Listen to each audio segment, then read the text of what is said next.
ಅತಿಥಿಗಳ ಮುಂದೆ ನಿಷ್ಠುರ ಪ್ರಶ್ನೆಗಳಿಟ್ಟು ನೇರ ಉತ್ತರ ಪಡೆಯುವ ಕಾರ್ಯಕ್ರಮ ಟಾರ್ಗೆಟ್. ನಮ್ಮ ಇವತ್ತಿನ ಟಾರ್ಗೆಟ್ ವಿಧಾನ ಪರಿಷತ್ ಸದಸ್ಯ MD ಲಕ್ಷ್ಮೀನಾರಾಯಣ್. ಲಕ್ಷ್ಮಣ್ ಅವರೇ, ಕಾರ್ಯಕ್ರಮಕ್ಕೆ ಸ್ವಾಗತ. ನಮಸ್ಕಾರ. ಲಕ್ಷ್ಮಣ್ ಅವರೇ, ತಾವು BJP ಪಕ್ಷದಲ್ಲಿ ಇದ್ದೀರೋ ಇಲ್ವೋ?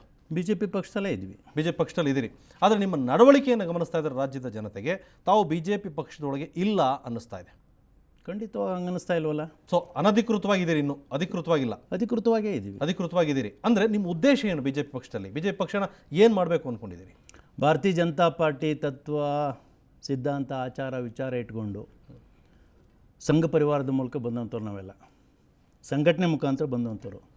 ಆ ದೃಷ್ಟಿಯಿಂದ ಇವತ್ತು ಕೂಡ ನಾವು ಭಾರತೀಯ ಜನತಾ ಪಾರ್ಟಿನಲ್ಲೇ ಇದ್ದೀವಿ. ನಿಮ್ಮ ನಾಯಕರು ಯಾರು BJP ಪಕ್ಷದಲ್ಲಿ? ಈಗ ನನ್ನ ನಾಯಕರು ಸನ್ಮಾನ್ಯ ಯಡಿಯೂರಪ್ಪನವರು. ಯಡಿಯೂರಪ್ಪನವರ ಬೆಂಬಲಿಗರು ನೀವೀಗ. ಹೌದು. ಬಟ್ ಯಡಿಯೂರಪ್ಪನವರ ನಡವಳಿಕೆ, ಯಡಿಯೂರಪ್ಪನವರು ಮಾತಾಡ್ತಾ ಇರೋದೆಲ್ಲವೂ ಗಮನಿಸ್ತಾ ಇದ್ದರೆ BJPಯ ಒಳಗಡೆ ಬಹುತೇಕ ಡಿವೈಡ್ ಆಗಿದೆ. ತಾವು BJP ಯಡಿಯೂರಪ್ಪನವರ ಒಂದು ಗುಂಪು ಮತ್ತು BJP ಇನ್ನೊಂದು, ಅಂದರೆ ಅಧಿಕೃತ BJP ಒಂದು ಕಡೆ, BJPಯಿಂದ ಹೊರಗೆ ಹೋಗ್ತಾ ಇರೋ ಒಂದು ಗುಂಪು ಒಂದು ಕಡೆ ಅಂತ ಆಗಿದೆ ಬಹುತೇಕ.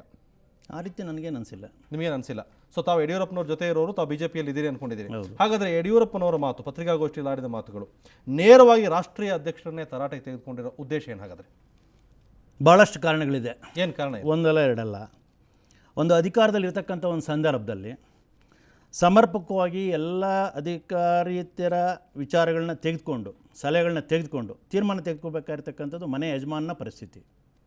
ಸೊ ಆ ರೀತಿಯಾದಂಥ ಆಗಲೇ ಇರತಕ್ಕಂಥ ಒಂದು ಸಂದರ್ಭದಲ್ಲಿ ಸನ್ಮಾನ್ಯ ಯಡಿಯೂರಪ್ಪನವರು ಹೈಕಮಾಂಡ್ ವಿರುದ್ಧ ಮಾತಾಡಿರ್ತಕ್ಕಂಥದ್ದು. ಹೈಕಮಾಂಡ್ ವಿರುದ್ಧ ಏನು ಪ್ರೆಷರ್ ಆಗ್ತಾ ಇದ್ದೀರಿ ನೀವು? ಒಂದು ಕಡೆ ನಮಗೆ ಯಾವುದು ರಾಜ್ಯಾಧ್ಯಕ್ಷ ಸ್ಥಾನ ಬೇಡ ಅಂತೀರಿ, ಮುಖ್ಯಮಂತ್ರಿ ಹುದ್ದೆ ಆಕಾಂಕ್ಷಿ ಅಲ್ಲ ಅಂತೀರಿ. ಯಾವ ಹುದ್ದೆಯ ಆಕಾಂಕ್ಷಿಗಳು ಅಲ್ಲದೆ ಇದ್ದವರಿಗೆ ನಿಮಗೆ ಏನು ಸಮಸ್ಯೆ ಹಾಗಾದರೆ BJPಯಲ್ಲಿ?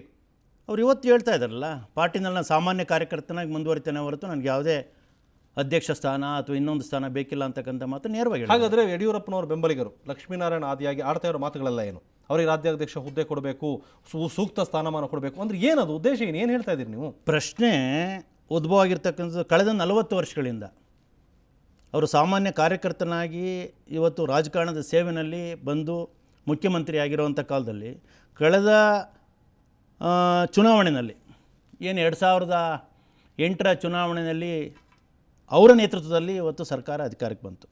ಆ ಬಂದಂಥ ಸಂದರ್ಭದಲ್ಲಿ 3.25 ವರ್ಷಗಳ ಸಮರ್ಪಕವಾಗಿ ಈ ಕರ್ನಾಟಕ ರಾಜ್ಯದ ಜನತೆಗೆ ಉತ್ತಮವಾಗಿರ್ತಕ್ಕಂಥ ಹೊಸ ಹೊಸ ಯೋಜನೆಗಳನ್ನ ಕೊಟ್ಟರು. ಆ ನೇತೃತ್ವವನ್ನು ಕೊಟ್ಟಿದ್ದು BJP ಪಕ್ಷ ಯಡಿಯೂರಪ್ಪನವರಿಗೆ. ಹಾಗಾದರೆ ಅಲ್ಲಿ ಅಧಿಕಾರ ಸಿಕ್ಕಿದ್ದು ಯಡಿಯೂರಪ್ಪನಿಗೂ ಅಥವಾ BJP ಪಕ್ಷಕ್ಕೋ? BJP ಪಕ್ಷಕ್ಕೆ, ಬಟ್ ನೇತೃತ್ವ ವಹಿಸಿದ್ದು ಸನ್ಮಾನ್ಯ ಯಡಿಯೂರಪ್ಪ. ಆ ನೇತೃತ್ವ ಕೊಟ್ಟಿದ್ದೆ BJP ಅಲ್ಲ? ಹೌದು. ಇಲ್ಲ ಅಂತಕ್ಕಂಥ ಮಾತನ್ನು ಅವ್ರು ಹೇಳೋದಿಲ್ವಲ್ಲ, ನಾವು ಹೇಳೋದಿಲ್ವಲ್ಲ. ಪಕ್ಷನೇ ಇವತ್ತು ಕೊಟ್ಟಿರ್ತಕ್ಕಂಥದ್ದು ಪಕ್ಷ. ಹಾಗಾದರೆ ನಿಮ್ಮ ಈ ಎಲ್ಲ ನಡವಳಿಕೆ, ಇತ್ತೀಚಿನ ನಡವಳಿಕೆ, ಯಡಿಯೂರಪ್ಪ ಆದಿಯಾಗಿ ಅವರ ಬೆಂಬಲಿಗರು ನಿಮ್ಮನ್ನು ಸೇರಿ ನಡ್ಕೋತಾ ಇರಲ್ಲ ರೀತಿ ಪಕ್ಷ ವಿರೋಧಿ ಚಟುವಟಿಕೆ ಅನ್ಸಲ್ವಾ? ಹಾಗಾದ್ರೆ ಇಲ್ಲ, ಪಕ್ಷ ವಿರೋಧಿ ಚಟುವಟಿಕೆ ರೀತಿನೇ ಇದೆ. ನಮ್ಗೆ ಅನ್ಸೋದೇ ಇಲ್ಲ, ಆ ರೀತಿ ಅನ್ಸೋದಿಲ್ಲ. ಪಾರ್ಟಿಗೂ ಅನ್ಸಿಲ್ಲ? ಹಾಗಾದ್ರೆ ಅನ್ಸಿದಿಲ್ಲ. ಯಾಕೆ ಅಂತಂದರೆ ಅಧಿಕಾರ ಕೊಟ್ಟು ಇವತ್ತು ಸಮಗ್ರವಾಗಿ ರಾಜ್ಯದ ಜನತೆಗೆ ಕೊಡಬೇಕಾಗಿರ್ತಕ್ಕಂಥ ಎಲ್ಲ ಸೌಕರ್ಯಗಳು ಕೊಡುವಂಥ ಕಾಲದಲ್ಲಿ ಕಾಲೆಳಿತಕ್ಕಂಥ ವ್ಯವಸ್ಥೆ ಆಯಿತು. ಇವತ್ತು ಯಡಿಯೂರಪ್ಪನವರು ಪಕ್ಷದ ರಾಷ್ಟ್ರೀಯ ಅಧ್ಯಕ್ಷ ನಿತಿನ್ ಗಡ್ಕರಿ ವಿರುದ್ಧ ಮಾತಾಡ್ತಾರೆ, ಪ್ರಧಾನ ಕಾರ್ಯದರ್ಶಿ ಅನಂತಕುಮಾರ್ ವಿರುದ್ಧ ಮಾತಾಡ್ತಾರೆ, ಉಪಮುಖ್ಯಮಂತ್ರಿ ಈಶ್ವರಪ್ಪ ವಿರುದ್ಧ ಮಾತಾಡ್ತಾರೆ, ಸದಾನಂದ ಗೌಡರ ವಿರುದ್ಧನೂ ಕೂಡ ಮಾತಾಡಿದರು. ಇವೆಲ್ಲವನ್ನೂ ಇಟ್ಕೊಂಡು ನಿಮ್ಮನ್ನು BJP ಪಕ್ಷ ಯಾಕೆ ಪಕ್ಷದಿಂದ ಉಚ್ಚಾಟಿಸಬಾರ್ದು? ಧಾರಾಳವಾಗಿ ಅದಕ್ಕೆ ನಾವು ಸಿದ್ಧ ಇದ್ದೇವಲ್ಲ. ಪಕ್ಷದಿಂದ ಉಚ್ಚಾಟಿಸಿ ಹೊರಗೋಗಿ ತಯಾರಿದ್ದೀರಿ? ಖಂಡಿತ ಖಂಡಿತ. ಹಾಗಾದರೆ ತಾವು ಮಾನಸಿಕವಾಗಿ ಹೊರಗೆ ಹೋಗೋಕೆ ತಯಾರಾಗಿದ್ದೀರಿ? ಇಲ್ಲ, ಆ ರೀತಿ ಇಲ್ಲ. ಪಕ್ಷ ಕಟ್ಟಿರ್ತಕ್ಕಂಥ ಕಳೆದ 40 ವರ್ಷಗಳಿಂದ ಪಕ್ಷಕ್ಕೋಸ್ಕರ, ಪಕ್ಷದ ವ್ಯವಸ್ಥೆಗೋಸ್ಕರ, ಕಟ್ಟ ಕಡೆಯ ಲಕ್ಷಾಂತರ ಕಾರ್ಯಕರ್ತರಿಗೋಸ್ಕರ ಪಕ್ಷದಲ್ಲೇ ಇವತ್ತು ಇರಬೇಕು ಅಂತಕ್ಕಂಥದ್ದು ತೀರ್ಮಾನ ನಮ್ಮ ನಾಯಕರು. ಅಂದರೆ ನಿಮ್ಮ ಉದ್ದೇಶ ಏನು? BJP ಉಳಿಸಿ ಅಂತ ಅಭಿಯಾನ ಬೇರೆ ಮಾಡಕ್ಕೆ ಹೊರಟಿದ್ದೀರಿ. BJP ಉಳಿಸಿ ಅಂತಲೋ BJP ಅಳಿಸಿ ಅಂತಲೋ ಏನು ನಿಮ್ಮ ಉದ್ದೇಶ ಏನು? ಅಂದರೆ ಪ್ರಾಮಾಣಿಕವಾಗಿ ಇವತ್ತು ರಾಜ್ಯದ ಜನತೆಗೆ ಒಳ್ಳೆಯ ಆಡಳಿತವನ್ನು ಕೊಡುವಂಥ ಕಾಲದಲ್ಲಿ ಎಳಿತಕ್ಕಂಥ ಒಂದು ವ್ಯವಸ್ಥೆ ಆಯ್ತಲ್ಲ, ಅದರಿಂದ ಮನಸ್ಸಿಗೆ ನೋವಾಗಿದೆ ನಮ್ಮ ನಾಯಕರಿಗೆ. ಯಾರನ್ನ ಎಳೆದವ್ರು ಯಾರು ನಿಮ್ಮನ್ನ? ಪಕ್ಷದಲ್ಲಿರ್ತಕ್ಕಂಥ ಅನೇಕ ಹಿರಿಯ ಭ್ರಷ್ಟಾಚಾರದ ಆರೋಪಗಳಿಗೆ ಪಕ್ಷದಿಂದ ಯಾಕೆ ಹೊಣೆ ಮಾಡ್ತೀರಿ? ಭ್ರಷ್ಟಾಚಾರದ ಆರೋಪ ಪ್ರಶ್ನೆ ಇದ್ದಂಥ ಸಂದರ್ಭದಲ್ಲಿ ನೀವು ಯಾಕೆ ಅದನ್ನು ಉಲ್ಲೇಖ ಮಾಡಲಿಲ್ಲ? ಆಡಳಿತ ಮಾಡುವಂಥ ಕಾಲದಲ್ಲಿ ಯಾಕೆ ಉಲ್ಲೇಖ ಮಾಡಲಿಲ್ಲ? ಅವತ್ತು ಹೇಳ್ಬೋದಾಯಿತು, ಪಕ್ಷದಿಂದ ಹೊರ ಹಾಕಬೇಕಾಯಿತು. ನೀನು ಭ್ರಷ್ಟಾಚಾರ ಮಾಡ್ತಾ ಇದೆಯಾ, ನೀನು ಈ ಪಕ್ಷದಲ್ಲಿ ಇರಲಿಕ್ಕೆ ನಾಲಾಯಕು, ಆಡಳಿತ ಮಾಡಲಿಕ್ಕೆ ನಾಲಾಯಕು, ನಿನ್ನ ನಾಚೆ ಆಗ್ತಾ ಇದೀವಿ ಅಂತ ಅವತ್ತು ಹೇಳ್ಬೋದಾಯ್ತಲ್ಲ. ಯಾರಿಗೆ? ಹೈಕಮಾಂಡ್ ಹೇಳಬೇಕಾಗಿ, ಯಡಿಯೂರಪ್ಪನವ್ರಿಗೆ ಹೇಳಬೇಕಾಗಿ. ತಪ್ಪು ಹೈಕಮಾಂಡ್ ಇದೆ. ಹೌದು. ಹಾಗಾದ್ರೆ ಯಡಿಯೂರಪ್ಪನವ್ರನ್ನ ಆಚೆ ಹಾಕ್ಬೇಕೀಗ ಅಂತೀರಿ ನೀವು? ಇವಾಗ ಆಗ್ತಕ್ಕಂಥ ವ್ಯವಸ್ಥೆ ಯಾವ ಕಾರಣಕ್ಕೂ ಇಲ್ವಲ್ಲ, ಮುಗಿದೋಗಿರ್ತಕ್ಕಂಥ ಕತೆ. ನಿಮ್ಮ ಉದ್ದೇಶ ರಾಜ್ಯ ಜನತೆಗೆ ಹೀಗೆ ಕಾಣಿಸ್ತಾ ಇದೆ. BJPಯಿಂದ ತಮ್ಮನ್ನು ಹೊರ ಹಾಕಲಿ ಅಂತ ನೀವು ಕಾಯ್ತಾ ಇದ್ದೀರಿ, ನೀವಾಗೆ ಹೊರಗಡೆ ಹೋಗಿ ಅಂತ BJP ಕಾಯ್ತಾ ಇದೆ. ನಾವು ನಿರೀಕ್ಷೆ ಇಟ್ಕೊಂಡೇ ಇಲ್ಲ ಆ ರೀತಿ. ಅಂದ್ರೆ ನಿಮ್ಮ ಉದ್ದೇಶ ಏನು ಹಾಗಾದ್ರೆ ಏನು ಉದ್ದೇಶ ಹೇಳ್ಕೊತೀರಿ? ಏನಿಲ್ಲ, ಇವತ್ತು ಪ್ರಾಮಾಣಿಕವಾಗಿ ಸಾಮಾನ್ಯ ಕಾರ್ಯಕರ್ತರಾಗಿರಬೇಕು ಅಂತಕ್ಕಂಥದ್ದು ನಮ್ಮ ನಾಯಕರ ಅಪೇಕ್ಷೆ. ಹಾಗಾದ್ರೆ ಬಿಜೆಪಿ ಪಕ್ಷನೇ ನಿಮ್ಮನ್ನು ಹೊರಗಾಕ್ಲಿ ಅಂತ ನೀವು ವೇಟ್ ಮಾಡ್ತಾ ಇಲ್ಲ? ಇಲ್ಲ, ಖಂಡಿತ ಇಲ್ಲ. ಸೊ ನೀವಾಗೆ ಹೊರಗೋಗ್ಲಿ ಅಂತ ಪಕ್ಷ ವೇಟ್ ಮಾಡ್ತಾ ಇಲ್ಲ?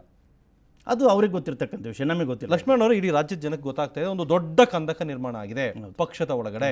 ಇಲ್ಲಿ ಡಿವೈಡ್ ಆಗೋಗಿದೆ, ನಾಯಕರುಗಳೆಲ್ಲ ಡಿವೈಡ್ ಆಗಿದ್ದಾರೆ, ಮುಖ ನೋಡಿ ಮಾತಾಡೋ ಸ್ಥಿತಿಯಲ್ಲಿಲ್ಲ. ಆದರೂ ಕೂಡ ತಾವು ಬ್ಯಾಲೆನ್ಸ್ ಮಾಡ್ತಾ ಇದ್ರಿ, ಯಾಕೆ? ಏನು ಉದ್ದೇಶ? ಎಷ್ಟು ದಿನ ಮೇಂಟೈನ್ ಮಾಡ್ತೀರಿ? ಇತ್ತೀಚಿನ ನಡವಳಿಕೆಗಳು ಜನಸಾಮಾನ್ಯರಿಗೆ, ಕಾರ್ಯಕರ್ತರಿಗೆ ಇಡಿಸ್ತಾ ಇಲ್ಲ. ಯಾರ ನಡವಳಿಕೆ? ಕಾರಣ ನಡವಳಿಕೆ ಅಂತಂದರೆ ಪಕ್ಷದಲ್ಲಿರ್ತಕ್ಕಂಥ ನಮ್ಮ ರಾಜ್ಯಾಧ್ಯಕ್ಷರಿರ್ಬೋದು, ಪಕ್ಷದ ಅನೇಕ ಹಿರಿಯರಿರ್ಬೋದು, ಇರ್ತಕ್ಕಂಥ ಒಂದು ಸದರಲ್ಲಿ ಇವತ್ತು ನಮ್ಮ ಅಧಿಕಾರ ಬಂದು 4 ವರ್ಷ ಆಯಿತು. 4 ವರ್ಷದಿಂದ ಇವತ್ತು ಲಕ್ಷಾಂತರ ಕಟ್ಟಕಡೆಯ ಕಾರ್ಯಕರ್ತರು ಇವತ್ತು ಪಕ್ಷಕ್ಕೋಸ್ಕರ ಶ್ರಮ ಹಾಕಿ ದುಡಿದಿದ್ದಾರೆ.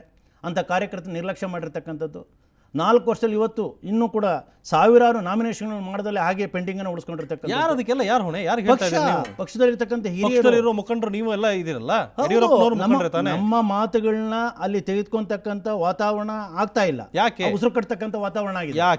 ಯಾಕೆ ಅಂತಕ್ಕಂಥ ಪಕ್ಷದ ರಾಜ್ಯಾಧ್ಯಕ್ಷರನ್ನ ತಾವು ಕೇಳಬೇಕು ಅದನ್ನ. ತಾವು ಉಸಿರುಗಟ್ಟ ವಾತಾವರಣದಲ್ಲಿ ಯಾಕಿದ್ದೀರಿ ಹಾಗಾದ್ರೆ? ಇನ್ನೂ ಯಾಕಿದ್ದೀರಿ ಅಂತಂದ್ರೆ 40 ವರ್ಷಗಳಿಂದ ಎದೆ ರಕ್ತ ಬಸ್ತು ಇವತ್ತು ಪಕ್ಷವನ್ನು ಕಟ್ಟಿದ್ದೀವಲ್ಲ. ಬಿಜೆಪಿ ಪಕ್ಷಕ್ಕೆ ಈಗ ನೀವು ಅಗತ್ಯ ಇಲ್ಲ ಅನ್ಸಿದೆ? ಅಗತ್ಯ ಇಲ್ಲ ಅಂತಂದ್ರೆ ನಾವು ಮಾನಸಿಕವಾಗಿ ನಮ್ಮ ಪರಿಸ್ಥಿತಿಯನ್ನು ಅವಲೋಕನ ಮಾಡ್ಕೊಂಡು ನಾವು ಇರ್ತೀವಿ ಅಷ್ಟೇ. ಹಾಗಂದ್ರೆ ಏನು ಪಕ್ಷದೊಳಗೆ ಇರ್ತೀರಿ ನೀವು? ಇರ್ತೀವಿ, ತೊಂದರೆ ಇಲ್ಲ. ನಿಮ್ಗೆ ಉಸಿರುಗಟ್ಟ ವಾತಾವರಣ ಇದೆ, ಪಕ್ಷ ನಿಮ್ಮದು ಹೇಳ್ದಂಗೆ ಕೇಳ್ತಾ ಇಲ್ಲ, ಮೂಲಗುಂಪು ಮಾಡ್ತಾ ಇದೆ, ಎಲ್ಲವನ್ನೂ ಹೇಳ್ತೀರಿ, ಮತ್ತೆ ಅಲ್ಲೇ ಇರ್ತೀವಿ ಅಂತ ಯಾಕೆ ಇರ್ತೀರಿ? ಸಮಗ್ರವಾಗಿರ್ತಕ್ಕಂಥ ನಾಯಕನ ಅವಶ್ಯಕತೆ ನಮಗಿಲ್ಲ ಅಂತಕ್ಕಂಥ ಮಾತೇನು ಹೇಳೋದಾದ್ರೆ ಇವತ್ತು ಯಾಕೆ ಹೇಳ್ತೀನಿ ಅಂತಂದರೆ, ನಮ್ಮ ಏನು ಕರ್ನಾಟಕ ರಾಜ್ಯದ ಉಸ್ತುವಾರಿಗಳಾಗಿರ್ತಕ್ಕಂಥ ಸನ್ಮಾನ್ಯ ಪ್ರಧಾನರವರು ಕರ್ನಾಟಕಕ್ಕೆ ಬಂದು ಅನೇಕರ ಜೊತೆ ಮಾತನಾಡಿದ್ದಾರೆ. ಏಕೆ ಯಡಿಯೂರಪ್ಪ ಬಾಹರ್ ಗಯಾ ಹೈ ತೋ ಹಮ್ಕೋ ಕೋಯಿ ಮುಷ್ಕಿಲ್ ನಹೀ, ಸೌ ಯಡಿಯೂರಪ್ಪ ಅಂದರ್ ಆತಾ ಹೈ, ಐಸಾ ಬೋಲೆ ತೋ ಕ್ಯಾ ಕರ್ತಾ ಹೈ?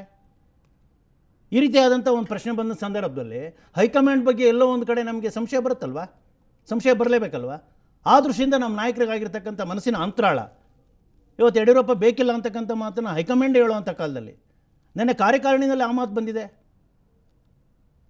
ಪಕ್ಷ ನಮ್ಮ ಮುಖ್ಯ. ಹೌದು, ನಾವಿಲ್ಲ ಅಂತಕ್ಕಂಥ, ಪಕ್ಷ ನಮ್ಮ ತಾಯಿ ಸಮಾನ, ನಾವು ಕೂಡ ಪಕ್ಷದಲ್ಲಿ ನಿಷ್ಠಾವಂತರಾಗಿ ಇದುವರೆಗೂ ಕೂಡ ದುಡಿದಿದ್ದೇವೆ, ಇಲ್ಲ ಅಂತಕ್ಕಂಥದ್ದಲ್ಲ. ಆದರೆ ಮನಸ್ಸಿಗೆ ನೋವಾಗ್ತಕ್ಕಂಥ ಒಂದು ವ್ಯವಸ್ಥೆ ಒಳಗಡೆ ತಾವು ನಡ್ಕೊತಾ ಇದ್ದೀರಲ್ಲ, ಸರಿಯಾಗಿ ನಡ್ಕೊತಾ ಇದ್ದೀರಾ? ರೈಟ್. ಲಕ್ಷ್ಮಣ್, ನಿಮ್ಮ ಜೊತೆ ಇನ್ನಷ್ಟು ಮಾತಾಡ್ತೀನಿ, ಅದಕ್ಕೆ ಮೊದಲು ಒಂದು ಚಿಕ್ಕ ಬ್ರೇಕ್.